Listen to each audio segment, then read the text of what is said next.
வணக்கம், நான் டாக்டர் தீபா லாலன். இன்னைக்கு நம்ம என்ன டாபிக் பற்றி டிஸ்கஸ் பண்ண போகிறோம் அப்படின்னா, சுக்கிரனும் செவ்வாயும் சேர்க்கை. இந்த சேர்க்கை எப்போ நடக்க போகுது அப்படின்னா, நவம்பர் மாதம் 26, 2025 ஆரம்பிச்சு இந்த சேர்க்கை அப்படின்றது விருச்சிகத்தில் நடக்குது. இதை என்ன சொல்லுவாங்க அப்படின்னா, பிருகு மங்கள யோகம் அப்படின்னு சொல்லுவாங்க. பிருகு அப்படின்னா சுக்கிரன், மங்களன் அப்படின்னா செவ்வாய். இந்த ரெண்டு பேரும் கேந்திரத்தில் இணையும் போது ஒரு அபரிவிதமான ஒரு குட் லக், ஃபார்ச்சூன், ஒரு அதிர்ஷ்டம் அப்படின்றத கொடுப்பாங்க.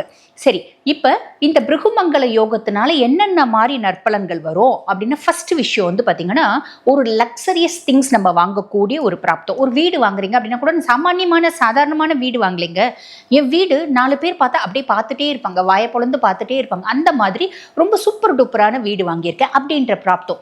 வண்டி வாங்குறோம் அப்படின்னா கூட நான் சாதாரணமான ஒரு லக்ஸரிஸ் வண்டி வாங்கலைங்க, ஜாக்குவர் மாதிரி ஒரு சூப்பரான வண்டி வாங்குறேன் அப்படின்ற பிராப்தம். அதுக்கும் மேலே டைனமிக் பர்சனாலிட்டி, என்னோட ஆளுமை, என்னோட திறமை, என்னோட புத்திசாலித்தனம், இதனால நான் சக்சஸை பார்த்தீங்கன்னா அதாவது கையாளக்கூடிய பிராப்தம் அப்படின்னு சொல்லலாம். உங்க ராசிக்கு இந்த சுக்கிரனும் செவ்வாயும் இணைவு என்னென்ன மாதிரி பலன்களை கொடுக்க போறாங்க? மேஷ ராசி அன்பர்கள், உங்களுக்கு இந்த சேர்க்கை என்ன மாதிரி பலன்களை கொடுக்க போகுது அப்படின்னா, விருச்சிகம் உங்களுக்கு 8ஆம் பாவம். 8ஆம் பாவம் அப்படின்றது துஷ்தானம் அப்படின்னு சொல்லுவாங்க. அந்த 8ஆம் பாவத்துல என்னென்ன விஷயங்களை நம்ம தெரிஞ்சுக்க முடியும் அப்படின்னா, நம்மளோட ஆயுசு, மரணம் குறித்த செய்திகள், மறைக்கப்பட்ட விஷயங்கள், லைஃப்ல ஒவ்வொருத்தவங்களுக்கும் ஹிடன் சீக்ரெட்ஸ் அப்படின்றது இருக்கும் இல்லைங்களா? Each and every coin has 2 sides அப்படிம்பாங்க. அந்த மாதிரி நம்மளுடைய மறுபக்கம் இதை பத்தி தெரிஞ்சுக்கக்கூடிய ஒரு பாவம் அப்படின்னு சொல்லலாம். பாலியல் சார்ந்த விஷயங்கள் இதை பற்றி தெரிஞ்சுக்கக்கூடிய ஒரு பாவம் அப்படின்னு சொல்லலாம். அதாவது செக்ஷுவல் ரிலேஷன்ஷிப் இதை பற்றியும் தெரிஞ்சுக்கலாம். இந்த பாவத்தில் பார்த்தீங்கன்னா, இப்போ சுக்கிரனும் செவ்வாயும் இணைவு. பொதுவாக சுக்கிரன் பார்த்தீங்கன்னா உங்களுக்கு லார்ட் ஆஃப் 2 and 7, அதாவது தன குடும்ப வாக்குஸ்தானத்துக்கும் அவன் தான் அதிபன், கலத்திரஸ்தானத்துக்கும் அவன் தான் அதிபன்.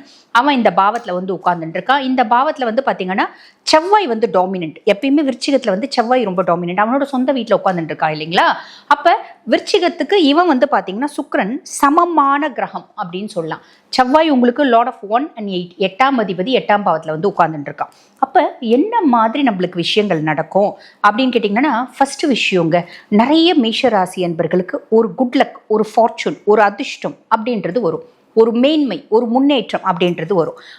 ஏங்க 8ஆம் பாவம் ஆச்சேங்க, அது பெருசாக நல்ல ஸ்தானம் இல்லைங்களேங்க அப்படின்னாலும், நல்ல ஸ்தானம் இல்லை அப்படின்னாலும் இந்த இணைவு அப்படிப்பட்ட ஒரு அதிர்ஷ்டத்தை நம்மளுக்கு ஏற்படுத்தி கொடுக்கும்.